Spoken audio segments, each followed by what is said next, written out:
Hi, my name's Adam. Hello, my name's Joe. And we're going to be with you for the next couple of hours here on XFM, this kind of bleak Saturday afternoon. But we're going to brighten it up for you, right, Joe? It's a very good afternoon for staying inside and curling up and listening to us. Yeah, curling up, curling hair, just curling, you know. The sport. Any kind of curling is good as far as we're concerned. I've just seen that some of the prizes we're giving away on today's exciting show. We've got the return of Crap Commentary Corner, incidentally. That's our competition this week. That is exciting. And some of the prizes we're giving away are Joe Cornish. You're not giving away Joe Cornish. Oh, no. That's too good a prize. Okay. We're giving away copies of National Treasure starring Nicolas Cage, a film I haven't seen. I can't believe I bought that. Did you? All right, I bought it yesterday, and I'm so thick that I bought it on import, 'cause I didn't realise it was... Wow. And coming out in Britain. Paid about £500 for it, and I got... it's quite good. I started watching it last night, didn't finish. Yeah, it's not quite good. It's amazingly good. And it's available in the shop soon from Walt Disney Pictures Presents. And it's wicked. Wow. It's got him and her and things. Nicolas Cage. And it's terrific. They try and steal the Declaration of Independence. For reasons too exciting to reveal now.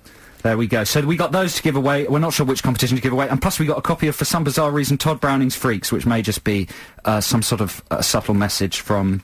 our production staff. Maybe we should do that one for Crap Commentary Corner, because that's a good sort of film prize. I love a film with freaks in it. I do too. Have you seen Michael Winner's The Sentinel?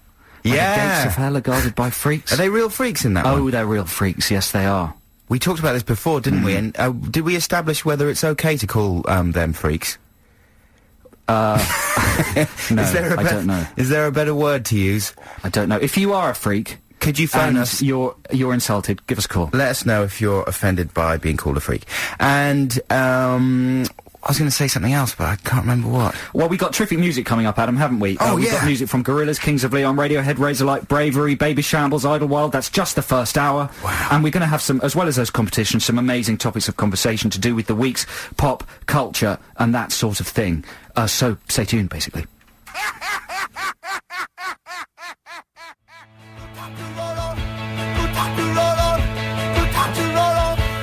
Don't touch the Rolos! Don't touch the Rolos!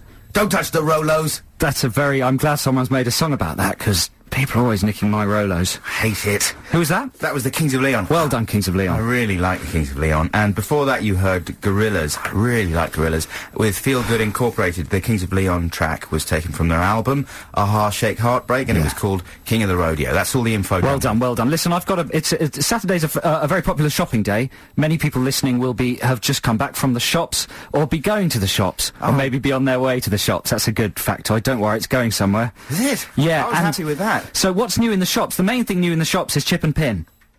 Chip and pin? Do you know about chip and pin? Are they like Ant and Dec? Just sort of more... Thankfully not, younger. No. It's an electronic method for paying for things, isn't it? You stick your Switch card in a little slot now. Yeah. Now, this has caused me problems, because I always feel very awkward at checkouts. I never know what to say to the person. Do you know what I mean? And that whole moment at the checkout is quite a socially awkward thing. Before chip and pin...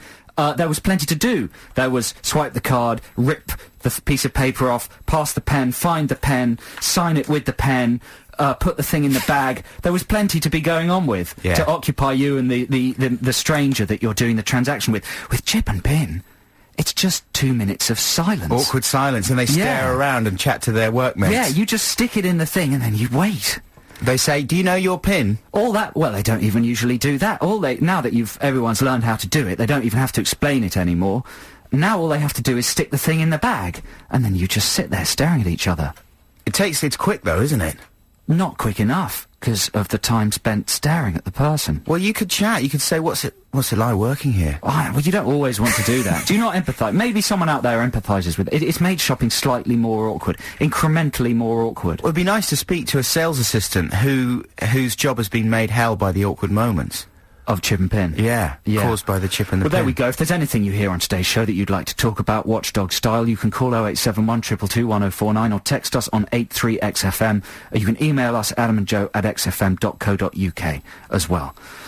That's the end of my chip and pin rant. Well, that was good, man. Thanks. Can I just ask, just to clear up the chip and pin thing, is the pin always the same as your hole-in-the-wall pin? Yes. Yeah, so obviously you know your PIN. What's the big deal with not knowing your PIN? Well, sometimes if you use your Visa card, that you've always signed for. You know, I only know the PIN of my Switch card. Right. Not my Visa card. I can't believe you've still got a Switch card. Of course, well, it's not called Switch anymore, is it? It's called Maestro, or Mondeo, or Potato, or something, I don't know. I think Chip and Pin would be a good name for a double act, though, don't you reckon? Chip and Pin would be a brilliant name. Like a modern double act, You know, I'm going to see that, I bet, at the Edinburgh Festival this year. Yeah. When I'm there. Right. That's something to look forward to. Chip and Pin. Oh, now, should we talk about the BAFTAs a bit later, or are you not bothered? No, we'll talk about the BAFTAs. We should go for a record, though, maybe, because people who like music and hate us might be getting annoyed. I don't want to cater to those people. This is our 2 hours. Okay. But, no, you know, we'll compromise and, play some Radiohead. How about that? Oh, this has got I'm going to talk over this because this is a slow fade in. Are you going to say anything worth saying? No. I wouldn't bother. Nutties. What about that? That's very good. Thank you.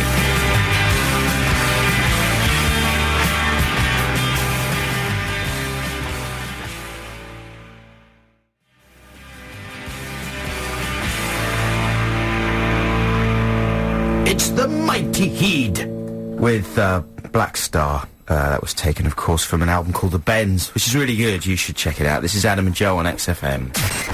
XFM.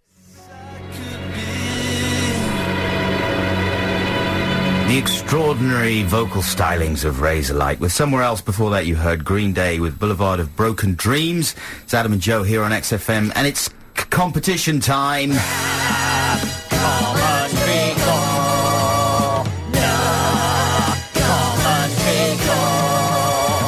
It's a crack commentary, recorded off of a DVD. Why don't you listen and see? You could win some crap for free. Can you tell who's speaking? And a movie equity key. Go ahead, it's easy. You can use IMDb. Yeah, we just start talking over this bit. Good, man. Okay, so there we go, crap commentary competition. If you win this... Oh, that was abrupt, wasn't it? It's a little short bed. Yeah, if you win this, you could just take your pick of our prizes. National Treasure, Todd Browning's Freaks. We've been sent the new Spoon album. That's exciting, isn't it? We usually just get sent rubbish albums, but we've been sent a good one, so I might give my copy away. Oh, he could do that. Maybe we should play a track off it later on. Maybe we should. So there we go. So here it comes. This is, of course, recorded off a popular DVD commentary. I'm not going to give you any clues. This is either going to be really difficult or very hard. I'm not quite sure. So what film are these people commentating on?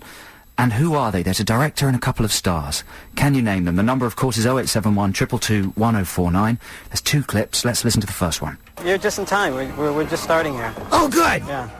Ah, that's F. Murray Abraham. Yeah, good old F, huh? Yeah, we were very tight. I called him F. I met his entire family. G, K, D, L. You see, many people don't realize it, but that entire scene was shot inside my head.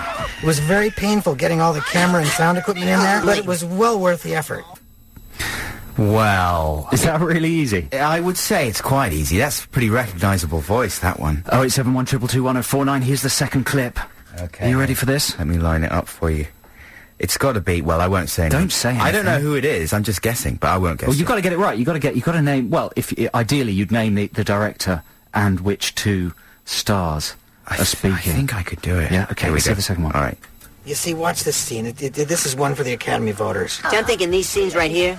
I'm thinking these particular scenes, the rat torture scenes. Yeah? These are the scenes that are going to get me that Oscar nomination. Academy loves this stuff, you know? Hey, you guys have a problem if I just slip out and check the plumbing, if you know what I mean? Oh, no, go ahead. Well, I think I could get that one. Well, maybe we should be tough then and go for not only the film, but the correct 3 names. And also all the films that they've ever been connected with. Yeah. A list of them. No, only joking. All you have to do is name who that was speaking. They were speaking in character, though, weren't they? Hey! I'm just assuming. Well, you know, 0871 222 1049 if you know who that was. What a fantastic competition. Brilliant stuff. I'm glad you got back to it, man, because it is a good competition, you know? Hey, listen, the texts are going crazy with Chip and Pin comments. Really? Yeah. So we'll get back to that in a second. Are we going to have a record? Yeah, I thought I'd play a track from the Spoon album. Good idea. This is, I Summon You.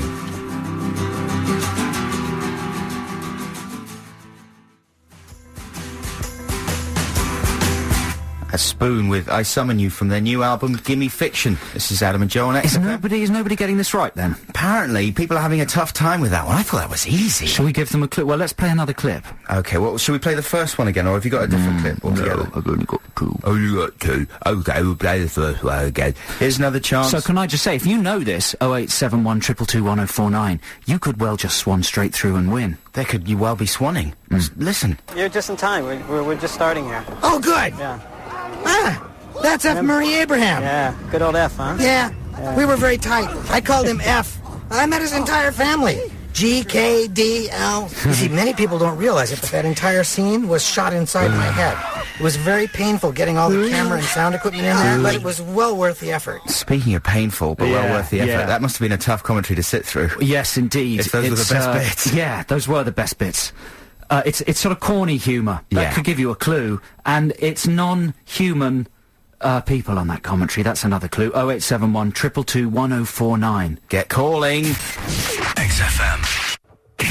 London's 104.9. This is XFM. It's Adam and Joe here on Saturday afternoon on XFM, and it's the exciting part of the Crap Commentary Corner competition in that we're going to establish now. That is the exciting part. Who has won? When someone wins. Yeah. So much more exciting than the competition and clip. So we've got two callers on the line. The first is Dan. Hello, Dan. Now then. Now, did you say now then? No. No, sorry, I'm hallucinating orally. How are you doing, Dan? I'm all right, thank you. And yourself, there? Well, I'm doing absolutely brilliantly. And we're very interested to know what you think it is, Dan. What do you think that clip was from? It was from Garden State. Right. Garden State. The film, yeah. Yeah. And do you know who was talking there? That was Andrew. That was the guy, Andrew Largeman, and he was played by Zach Braff. Zach Braff. Zach Braff from Scrubs. And he kind of talks like this, does he? Zach Braff?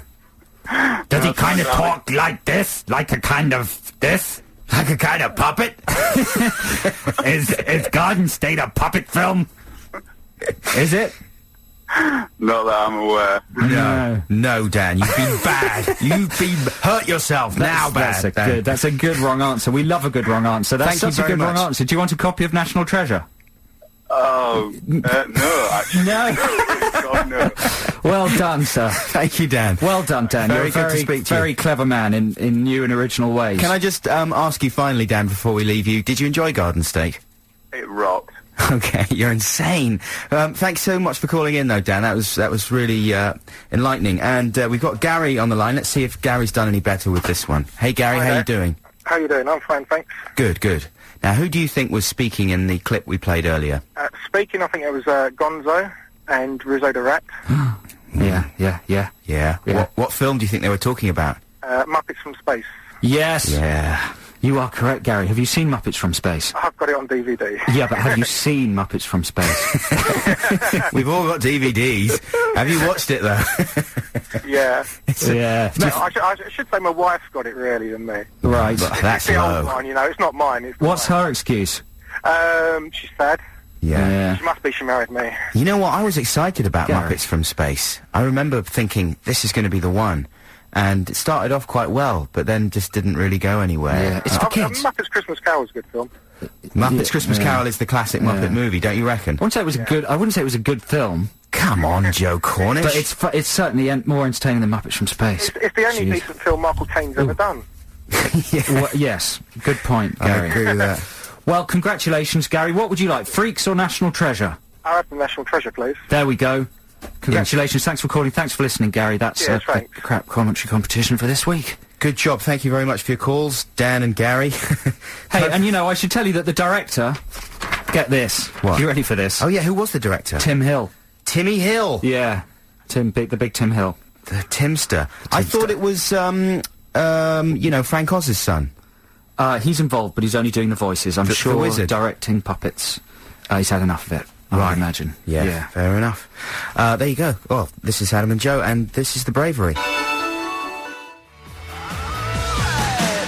Oh! Yeah, this is Adam and Joe on XFM, London's 104.9, also available to listen on the internet, if you're not in London.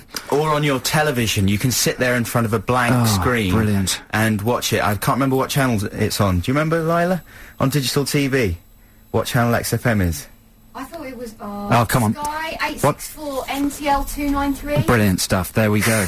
So, this week we went what? I was going to say that was The Bravery with Fearless. Thank you. This week we went to the, Adam and I went to the Hitchhiker's Guide to the Galaxy premiere and party, didn't we, Ad? Yeah, absolutely. Yeah, and it's a fantastic film. We highly recommend you see it. Very visually dense. I think I need to see it again, because there was so much going on I couldn't take it all in at times. Yeah, there's loads of sort of hidden little, Easter eggy type things. It's going to be a monstrously good DVD. Yeah. But at the and they had a fantastic party afterwards. They had, is it called the Space Hog? The Hog Pod. They had a big spaceship outside the venue. The venue was the Freemasons' Hall, which is this amazing Freemasonry church in London that's usually closed to the public. And they had this huge party there, and they had bits of the set from Hitchhikers there. They had Vogons around the place. All the waiters were dressed as Arthur Dent and aliens and stuff like that. And all the cast were there, apart from Mos Def, he didn't make it. But Sam Rockwell was there. Sam Rockwell was staggering around. Dashnell, Martin Freeman. I had a lovely talk to Martin Freeman's mum. Oh, yeah. I don't want to go into too much detail, because he's a private person. But she was a lovely woman, and is a lovely woman. Yeah. What a lovely woman. And she said whenever her and her husband feel a bit down, they just watch a whole lot of The Office. And I think she called it, Marty time. We have Marty time. And we just watch she just gets a box set of The Office and watches it and just thinks, that's my son. Wow. He's brilliant. That's amazing. Isn't that fantastic? That would be brilliant if you were a parent. Can you imagine? Unfortunately, that's a joy denied to our parents. I don't know. Because what are they going to do? Struggle through the Adam and Joe DVD? Yes. Yes, I Mine suppose. love it. Bucky time. Bucky and Bobo time. Corny time. But listen, anyway, Adam, I was talking about Adam, I was talking to Adam about the Hitchhiker's premiere, and he was complaining that he didn't get any photographer action on the carpet. Well, I wasn't complaining. I mean, it's a foregone conclusion. But, you know, I haven't been to a premiere in a long time, and I've also got quite a big beard at the moment, because I'm going to Edinburgh and doing this character. So there's a point to this. And I didn't get photographed. Yeah, what? Well, I just walked straight past. I even, I don't expect anything. And, but we've got an email here from a guy called Jeff Spicer, who's a photographer. He says, good afternoon, Adam and Joe. As a regular listener to your show, I'd like to thank you for making Saturdays an even more enjoyable day. However, on a professional note, I have to say that I was very disappointed when you failed to stop on the blue carpet when you arrived at the Hitchhiker's premiere this week. Despite the fact that it was more important for me to get a shot of Rebecca Lewis with her recently purchased silicone implants, I tried to get you to stop and be photographed by myself and my press photographer colleagues. Rory McGrath was quite happy to stop, and his beard is not as good as yours. He sent a picture of McGrath. There you go. So why are you so shy? Wow. I'm sure you'll mention the premiere on today's show. I'm waiting to hear your views on the film. Whatever you do, though, do not refer to the invited press photographers at the event as paparazzi. The paps are the underclass of photography who hang around outside West End nightclubs and who follow celebrity to the shops every day. Keep up the good work on Saturdays. Blah, blah, blah. That's nice, isn't it? Thanks, Jeff. Thanks, Jeff. That was an extremely coherent communique. Jeff was baying for some pap action. He wasn't baying. Do you know what? I thought I heard someone saying, Adam, as I went in. And my wife even tapped me on the shoulder and said, there you go, darling. Yeah. Someone said your name. Well, some people shouted Joe, but there were only about 2 of them. Yeah, and so I thought, well, that's not enough volume or demand. I just, because I got my fingers burnt once before, I think maybe at the Q Awards years ago, or something like that. Maybe at the Brits even. Do you remember we went into the Brits? And I thought I heard someone saying, Adam! And I sort of rushed out and went, yes, here I am! Take your photographs now! And no one wanted to. We haven't been on the telly for so long. It's like shouting for Hufty on the Word or something. But, Jeff, in future, why don't you just shout your name? Shout Jeff Spicer! And we'll run and then we'll react. Yeah, exactly. There we go. But, yeah, you have to make it much clearer than that. Adam Buxton, please come over here to have your photograph taken. That's the thing I need. Just make an appointment. Yeah. Just call us. Get our home numbers quite easily. We've got quite a lot of free time. Here is Pavement. Go back to those gold sounds and keep my advent to yourself, because it's nothing I don't like. Is it a crisis or a boring change when it's central, so essential? It has a nice ring when you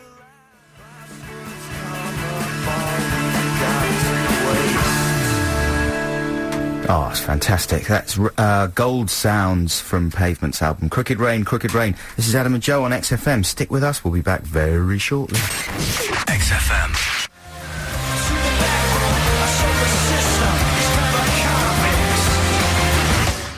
Ooh. Wow. That's something to think about, isn't it? Stop it.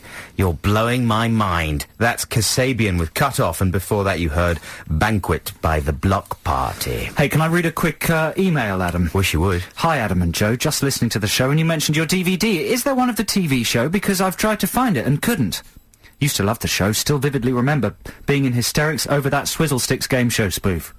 Nice to have you on the radio. Keep it up. Quizzlestick, it wasn't. Quizzlestick. Yeah. So is there a DVD? Yes, Joe, there is a DVD. It's called The Best Bits from the Adam and Joe Show. Unfortunately, it's not the whole of the shows that we put on there, but it's an amazing compilation featuring many jaw-dropping extras. And it should be available in your local large retail record shop, your HMV, your Virgin, your whatever they are. I've seen a few copies around myself, and I always check. And I've been pleased to see that they do stock it. I must pick one up on the way home. Yeah. Have you ever bought one of our videos, DVDs? No. Listen, we can't talk about this for this long. Can we not? I don't think so. I think it's improper. I was planning on going on for another 5 minutes about our DVD. Weren't we going to chat about the BAFTAs? Yeah, fair enough. We got passed over for a BAFTA again. This year. Last chances, no noms for the last chances. No nods for the last chances for Bucky, unfortunately. But I was in good being ignored company because there was no nominations as well for The Mighty Boosh and no nominations for Peep Show. That's a bit of a scandal, isn't it? I mean, the Boosh is a scandal as well, but Peep Show, double scandal, because the Peep Show has a potentially massively broad appeal. It's pretty much the best, most consistent, gettable sitcom since The Office, I would say. Yep. And amazing performances, brilliant kind of script, and I've been working with David Mitchell recently. Yeah, he's a very funny, very clever man, very nice man. They're both funny. The other guy, what's he called? Tommy Webb, Toddy Pipkins, Jimmy Webb. Yeah. What's he called? James Webb? Oh dear, I'm not sure. But anyway, Mitchell and Webb are the guys who star in it. It's written by other people, not them. Not them, although they do contribute to the writing. Anyway, why wasn't it nominated? That's just demented. Because it's all corrupt. It's all corrupt. The BAFTAs. What are you saying? Well, it's corrupt. Oh my! It's all to do with a little cabal of commissioning editors. It is. It's all corrupt. It's all Madonna involved in it. Yeah. Kabbalah. Yeah. Well, it seems that way, because how could they get passed over when, let's see, who was in their category that they should have been in? Basically, Best Comedy Performance, which they could easily have won, both those guys, went to Matt Lucas and Dave Walliams. I mean, that's uncontroversial. Everyone loves the Little Britain guys. They were up against Rory Bremner, Julia Davis, and Tamsin Gregg. All of those. Well, Julia Davis, that's a pretty good turn. She could have won that one. But they could also have been nominated for Comedy Programme Series or... Comedy Programme or Series. Little Britain won that again. So now you're just complaining about the category titles? No, I'm not. I'm just saying. Oh, they could have... Right. These are the things... Yeah, the Peep Show could have been nominated for. Yeah. Because they were up... They would have been up against Catherine Tate, Harry Hill's TV Burp, and the Mark Steele Lectures. Now, no disrespect to any of those people, especially... Burp should take it. Burp should have taken that Burp should have taken that. Burp's fantastic. Burp is amazing. The Burp. But, Mark Steele Lectures, I mean, it's great and all, but... It's no Burp. They could have found room for Peep Show or The Mighty Boosh in there. That's just my opinion. Sitcom award went to Black Books, and it was up against Green Wing, Nighty Night, and The Vicar of Dibley Christmas Special. Well, that was good, wasn't it, when she dipped her head in chocolate? Do you remember that? I watched that, The Vicar of Dibley Christmas Special. Was it good? No. I mean, it's probably quite good. It's Richard Curtis and people like that. Hey, I saw some good telly. What did you see? Did you see Shirley Ghostman on Jonathan Ross? I heard about it. I heard he went too far. That was incredible. Maybe we should talk about that after another record. I'd like to talk about that. Okay, stick with Adam and Joe right now. Here is a track from I'm Trying to Find Out. Turin Breaks. It's a track from the new Turin Breaks album. This is called Fishing for a Dream.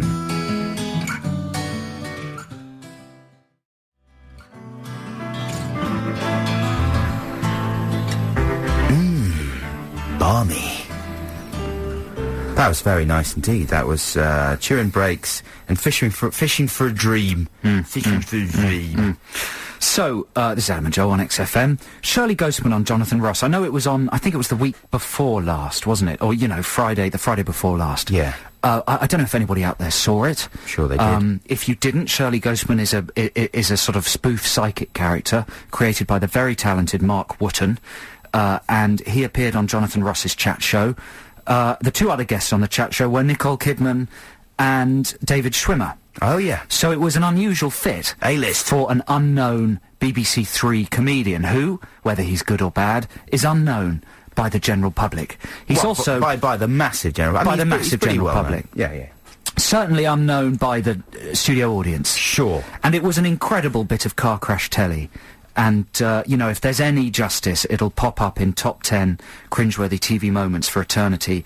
It was better than the David Blaine on This Morning. It really was toe-curlingly amazing. Wow, what happened? Mark Wootton is brilliant, the show's pretty good, but Jonathan, obviously, the problem about this is, I know, and you know, Adam and Joe, we know everybody involved in this, but...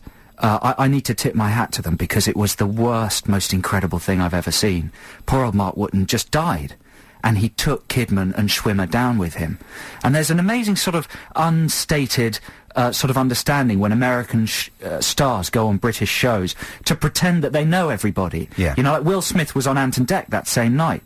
And he was doing gunging and stuff. And he was acting as if Ant and Dec were his close friends. And Alan Shearer was someone he really knew and liked, and stuff like this. Yeah, guys! Yeah, sure, Alan! That's not a very good Will Smith impression. But, you know, yeah, guys!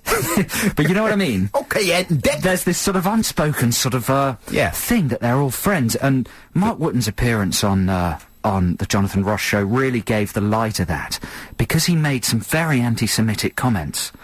In character, yeah. To David Schwimmer. He made some really feeble, you know, lame funny. There's a certain sort of humour that's funny because it's so lame. Yeah. But often that's mistaken by the general public for just... lameness. And it was, you know, Wootton's Kidman jokes... were very, very lame, and there were long silences. And Jonathan, if you saw it, you would have seen that Jonathan tried to help him at the beginning, because Jonathan's obviously a fan, and he tried to act as a straight man to Wootton's shtick, but then he realised that the audience were not only not getting it, but actually becoming angered and shocked, especially when the cancer jokes started. They started to be actually shocked and insulted, and then Jonathan sort of just sat back in his seat and watched Shirley Ghostman die. Let it unfold. And basically he did die a very cruel and slow death. Can you remember any examples of the exchanges at all? Well, a lot of it's unrepeatable. And it was coming off a sort of because Jonathan... It wasn't that good a night for Jonathan, and he's a man who knows that if there's a boring Hollywood star, he needs to make it interesting by being provocative. So he was being very provocative already with Nicole Kidman. He called Nicole Kidman's mother a biatch. Didn't say it that politely, twice. Yeah. And she was looking very uncomfortable. And then Wootton came on and did a very protracted psychic thing on Nicole Kidman that just ended up with him telling her she was Australian. And it didn't seem very funny, and it took a very long time. And he said he channeled Hitler, and he made some unfortunate references to David Schwimmer after he said that. A lot of it is actually unrepeatable. Yeah. Well, they got apparently something like 150 complaints. 350. 350. His jokes are stuff like, oh, Kurt Cobain came through to me shooting his bloody mouth off, is one Shirley Ghostman joke. Quite good, but, you know, if you don't listen carefully, you miss it. We should say at this point that Shirley Ghostman, if you haven't caught it already on BBC Three, is really well worth catching. Yeah. It's very funny. It's a good... These were all good people just having a bad day. And apparently, I think they shed something like 1 million viewers. Really? Yeah. Wow. Because... but I think... well, they've got the same agent, haven't they? Jonathan and Shirley Ghostman are both represented by a company called Off the Curb. But that may or may not have anything to do with it. It probably has a little bit to do with it. But, you know, I'm not berating any of these people. It was incredible television. I wish I'd recorded it.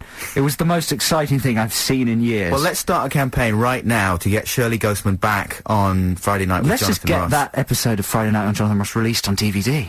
Absolutely. Yeah. Well, congratulations to all concerned. We salute you. Here's the Smiths.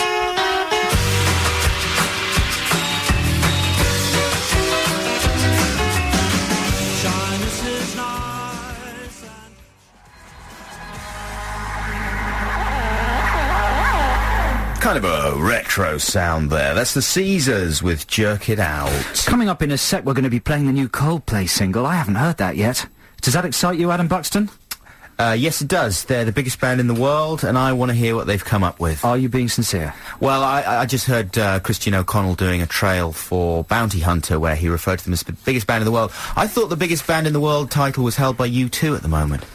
There's always about 4 or 5 bands who argue about being the biggest band in the world, or R.E.M., Who's the other biggest band in the world? They don't argue amongst themselves, do they? They do, they have... Really? Yeah, fights. How terribly vain. Chris Martin always loses because he's a weed. Listen, if you listen to Sean Keaveney on Monday from 10 a.m, he'll be giving away copies of the Virgin Megastore Album of the Week, which is the Caesar's Paper Tigers. Hey! Which we just played. And for more chances to win that album, go to www.xfm.co.uk. Virgin Megastore's Album of the Week. Good one. Yeah, good one. So listen, we were just talking about car crash telly. We were talking about Shirley Ghostman on Jonathan Ross, and I'm looking at next week's telly, trying to see if I can spot anything that might have equal impact. Yeah. And I think I found it. Wow. It's a programme presented by Peaches Geldof, Bob Geldof's daughter, and she's been in a lot of the papers this week because she's 16. She's going out with a 68-year-old or something, a 23-year-old, I think. But she's sort of putting herself forward as the voice of teenage youth. And we were just talking about this while the records were playing, that if you're a sort of precocious teenager, it's amazingly easy to convince adults that what you say counts for all teenagers. How many times do you open up a paper and see a sort of, let's take the temperature of Britain's teenagers. And they think they can do that just by randomly gathering any 5 teenagers and writing down what they've got to say. And it's usually the sons or daughters of the journalists who work on the paper. Why? What's the point with that? And it seems to me that this Peaches Geldof programme is going to be very symptomatic of that trend.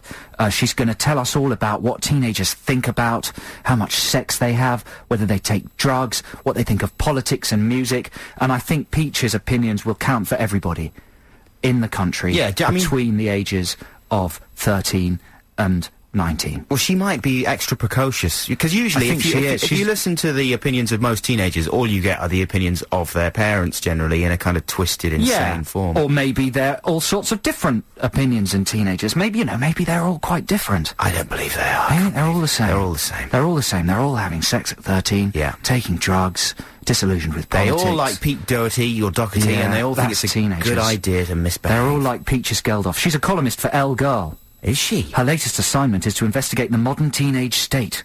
She travels to Bolton, Wolverhampton and Brighton to meet fellow teens leading very different lives. Surely that's going to be a hilarious disaster. What time's that on, and what channel? Sky 1, 9 p.m. Do you get Sky? Yeah. What day? Monday. Monday. Maybe you could record that. Oh, I'll definitely record that, and we'll talk about that. Yeah. But I'd be interested. I'm a fan of Bobo Geldof. I keep calling him Geldof. Geldof. Gandalf. He's good, I think. I've got time for Geldof, so I'll be interested to see what Peaches has to say. Peaches.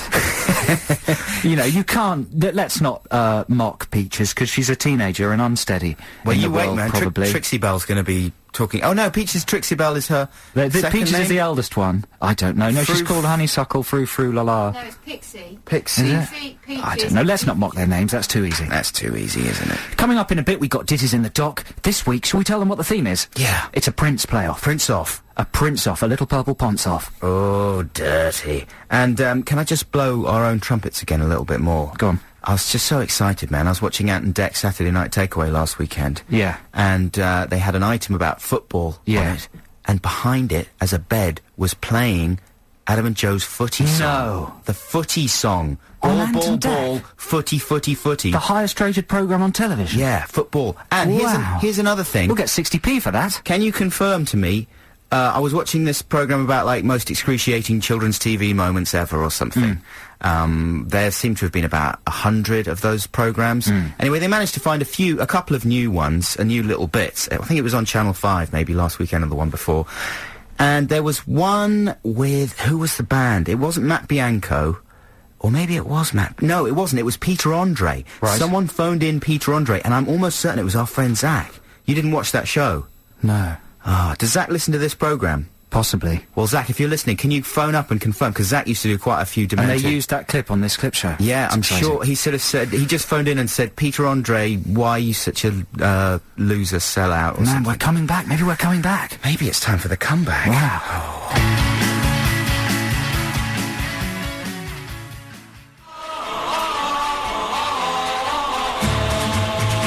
Time for Ditties in the Dock now. Now we got to make this pretty quick, Joe. But basically, it's a Prince off.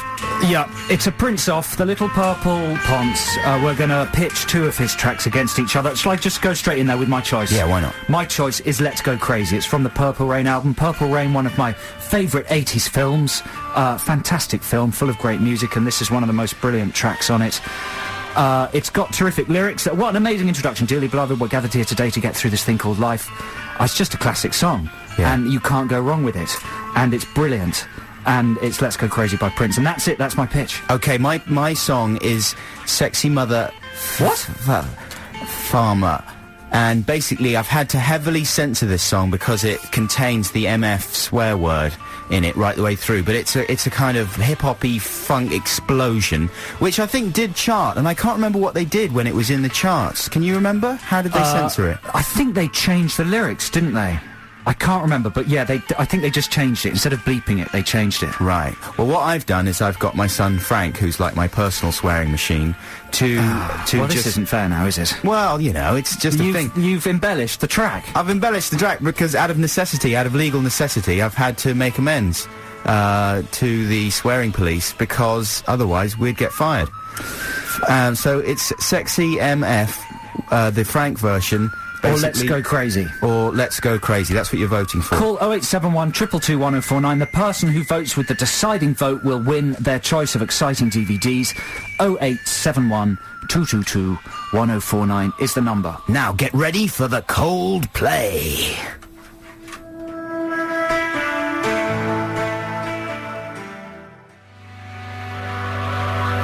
Oh, can't you just envision the season's best goals being, you know, a montage of those with that record over them?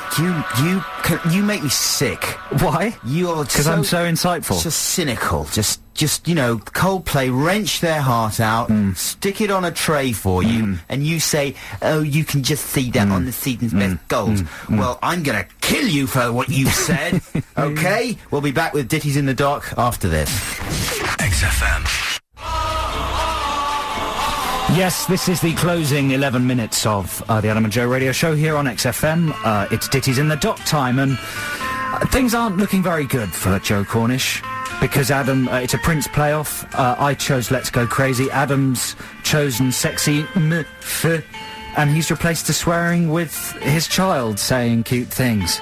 So it's just a foregone conclusion, isn't it? Even I want to hear the child saying cute things. Well, it's not a foregone conclusion because Let's Go Crazy is a kind of colossus of rock. Yeah, but it doesn't have babies saying sweet things. Yeah, but people sort of might want to hurt me for making my child say sweet things because it's sort of nauseating. Okay, well, let's see what happens. Let's go to the phone lines. Tally, hello, are you there? It's Sally, sorry. Well, why do you write Tally like Why that? did you Tally's do not that? even a human name. Has anyone ever met anybody called Tally? I have. Doctor Who has. Really? I think he Okay, has. hello, Sally. Hello, how you doing? Very, very well. Now, I presume you're voting for the baby? I'm voting for Sexy MF. Oh, Yes. But I would prefer it without the baby, because they just missed... no offence, but they just missed out the words and just left it blank with just the music bed underneath Did they? it. And you like a nice, forcefully sung swear word? Oh, absolutely, but I know you can't do it on the radio. Yeah. No, we're not allowed because it's evil and corrupts people. Exactly, it hurts them. But Sally, thank you very much for your call and for your vote. And yes, of course, if it was up to me, I'd leave it intact with the swearing in, because it's not really... You know what? I'd take the music out and just leave Just Frank. the swearing. Oh, just Frank. Just leave the child. So thanks very much, Sally. Tally, thanks for calling, thanks for listening. Sorry we can't give you a prize, because we're only down to National Treasure and Todd Browning's Freaks, which we're going to have to save for the deciding call. So that's 1-0 to Buxton and his son. Fergus, hello, are you there? Good afternoon. How are you, Fergus? Very well, thank you. Yeah. Are you driving a car, Fergus? I am driving a car, yes. I'm hands-free, though. Hands-free? What, you're not even steering? No, Steady. I hope you're not endangering yourself or anyone else on the road, Fergus. Not at all. Okay, good. What are you going to vote for this afternoon? Let's Go Crazy. Fergus, Come on. well done. It's got to be a driving classic. You should stick it on right now, as soon as you hang up, Fergus. Yeah, get rid of Sexy MF. Yeah. What, even with Adam's child? Don't in keep it? going on about the child, because I'm trying to overdo it. you're you see. turning It's my people stealth against tactic. the child. Exactly. If I just talk about it too much, by the time we hear it, it'll be old news. 1-0. Thank you very much, Fergus. Thanks, Fergus. for calling. Good luck. Don't crash. Drive safely. Or die. Danesh, are you there? Hi, yeah, how's it going? Fine. Yeah. Dinesh, you've called us before, haven't you? I have, yeah, a few times. Have you won prizes from us? Yeah, I won one of your DVDs, actually. Did you? Very good, yeah. I like Star Wars stuff. Did you? That was a long time ago, so Dinesh... In a galaxy far, far away. He hasn't won a prize for a while. No, I haven't. OK, Dinesh, what are you voting for? Is it Sexy MF or Let's Go Crazy? I'm going to have to vote for Sexy MF. I have good teenage memories of the video. Yeah, it was a video was just a clip from the film, I think. No, Sexy MF. Yeah, Sexy MF. Oh, sorry. Yeah. I was deluded there. I thought you were voting for me. It's a good tactic. Denial. Do you remember can I just say one thing? Do you remember in Purple Rain, do you remember Prince's seduction technique? No. He gets Apollonia back to his flat and he's got a recording of a woman crying played backwards. Wow. And that's how he turns her on. It's crying backwards. Sexy, isn't it?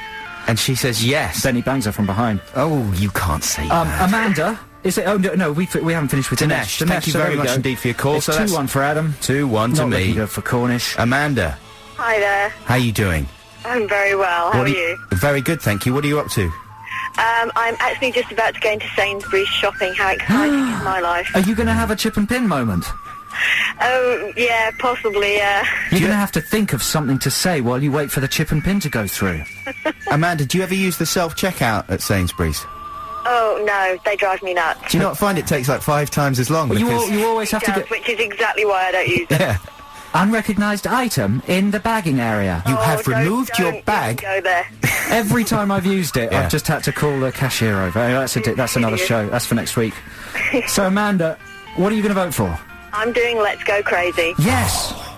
So this is very tense, isn't it? It's very tense. Amanda, thanks very much for your call. Have a good time in Sainsbury's. So, we're down to Reg. Hello, Reg. Hello, mate. How you doing, Reg? You realise the gravity of the situation. You are now going to cast the winning vote. I can feel the pressure. There's great pressure, and, you know, I don't know, you sound like quite a sort of gruff, manly man who maybe doesn't have time for the fipperies of little children saying silly words. I'm a bit of a grafter, yeah. Yeah? Oh, dear, it doesn't sound good. It could be looking good for Cornish. Reg, tell us what you're going to go for.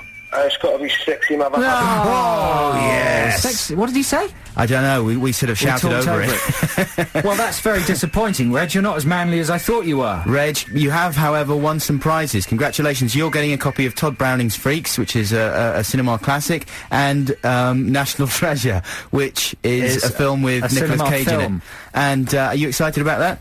Fantastic, yeah. Good one. Well, thanks so much for calling in, Reg. Thanks to everyone who called in today. Oh, well, that's it, man. You got... That's terrible. I've lost about 4 weeks in a row. I'm sorry about that. Oh, there's a text. Good. Was that the text noise? Cheer me up. Yeah. I didn't know there was a text noise. Yeah. Anyway, that's it. On my phone. It's Sexy MF, and is the winner this week. Thank you very much for listening. We'll be with you next week, and I love you. Bye! Daddy postcard. Sexy chocolate biscuits. XFM.